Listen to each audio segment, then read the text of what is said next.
আমি কোনো বিয়ে পড়ালে সাধারণত আমি নতুন জামাইকে বলি, বাবা সুখে থাকতে চাইলে বউয়ের হাতে বায়াত হয়ে মুরিদ হয়ে তার কথা মতো চলবা, ব্যাস শেষ। যারা সদ্য বিবাহিত তাদের উদ্দেশ্যে আমার উপদেশ সবসময় থাকে, তারা স্ত্রীর কথা মেনে চলবেন, ব্যাস এটাই উপদেশ। আপনারা হেসে উড়াই দিলেন জিনিসটা, সিরিয়াস উপদেশ। এটাই হলো পারিবারিক সুখ শান্তির মূল মন্ত্র।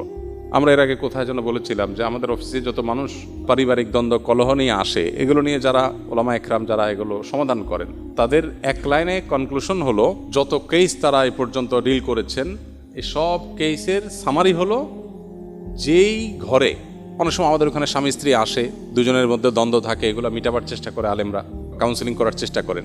তো তারা বলেন যে যত কেস আমরা ঘাঁটছি এই নিয়ে, সবগুলো কেসের সামারি অলমোস্ট একটাই, সেটা হলো যেই ঘরে স্বামী স্ত্রীর কথা মতো চলে, স্বামীর স্ত্রীর প্রত্যেকটা কথা মানে, সেখানে কোনো অশান্তি নেই। অশান্তিটাই হলো সেখানে যেখানে কথা শোনা হয় না, বাস। এই জন্য নবদম্পতি যারা আছেন তাদের উভয়ের এটা আমল করা উচিত। বিশেষ করে ছেলেদের একটু বেশি আমল করতে হয় আর কি, মেয়েদের একটু কম, তবে মেয়েদেরও করা দরকার। আর স্বামী হোক আর স্ত্রী হোক, যিনি জীবন সঙ্গীর কথা যত বেশি শোনার চেষ্টা করবেন, আল্লাহর নির্দেশে বাইরে বললে সেটা না, আল্লাহর নির্দেশের মধ্যে থেকে যত বেশি শোনার চেষ্টা করবেন, তিনি আল্লাহর কাছে তত প্রিয় পাত্র হবেন।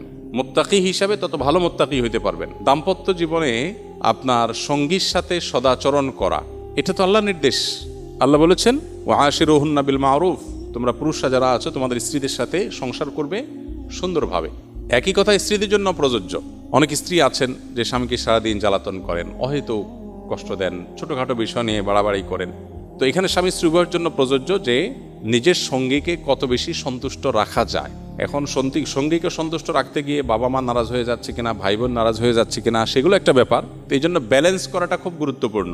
এই ব্যালেন্স করার জন্য কোরআন এবং হাদিসের জ্ঞান অর্জন করে কার কোনটা হক, কার কোনটা কর্তব্য, কার কোনটা অধিকার, সে জিনিসটা বোঝা এবং সেটা যথাযথভাবে আদায় করা, এটা হলো গুরুত্বপূর্ণ।